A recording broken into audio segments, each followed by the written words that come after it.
महाराष्ट्र नवनिर्माण सेनेचे अध्यक्ष राज ठाकरे यांनी कर्नाटक विधानसभा निवडणुकीच्या पार्श्वभूमीवर ट्विट करत मोठं विधान केलंय। कर्नाटकमधील सरकार मराठी माणसांना त्रास देणार असेल, मराठी भाषेची गळचेपी करण्याचा प्रयत्न करणार असेल तर ते खपवून घेतलं जाणार नाही, असा इशारा राज ठाकरेंनी दिलाय। तसंच कर्नाटक निवडणुकीच्या पार्श्वभूमीवर देखील मराठी मतदारांना त्यांनी आवाहन केलंय। बघूयात राज ठाकरे नेमकं काय म्हणालेले आहेत। कर्नाटक विधानसभेच्या निवडणुकांसाठी येत्या 10 मेला मतदान आहे।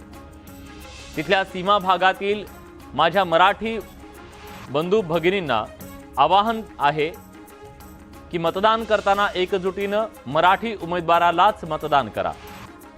सीमा भागात कित्येक पिढ्या राहणारे बांधव कन्नड भाषा आणि इथली संस्कृती याचा मान राखतायत, पण तरीही तिथलं सरकार जर मराठी माणसांना त्रास देणार असेल, मराठी भाषेची गळचेपी करण्याचा प्रयत्न करणार असेल तर ते खपवून घेतलं जाणार नाही। सुधीर मुनगंटीवार यांनी राज ठाकरेंना प्रत्युत्तर दिलंय। मराठी लोकांना मतदान करण्याचं आवाहन राज ठाकरेंनी केलं होतं। कर्नाटकमध्ये जातीभेद आणि धर्मभेद विसरून कर्नाटकचे लोक भाजपला मतदान करणार असल्याचं मुनगंटीवार म्हणाले।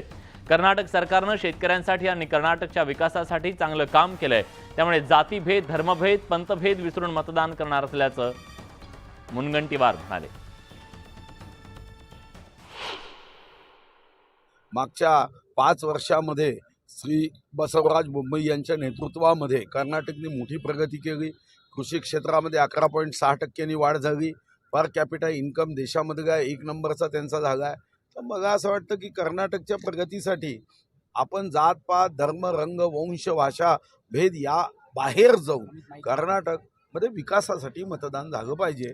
कर्नाटकमध्ये जातीपातीवर मतदान होऊ नये आणि जातीपातीवर जे मतदान करतील ते मग कर्नाटकच्या विकासाला बाधा निर्माण करण्याचं प्रत्यक्ष काम करेल।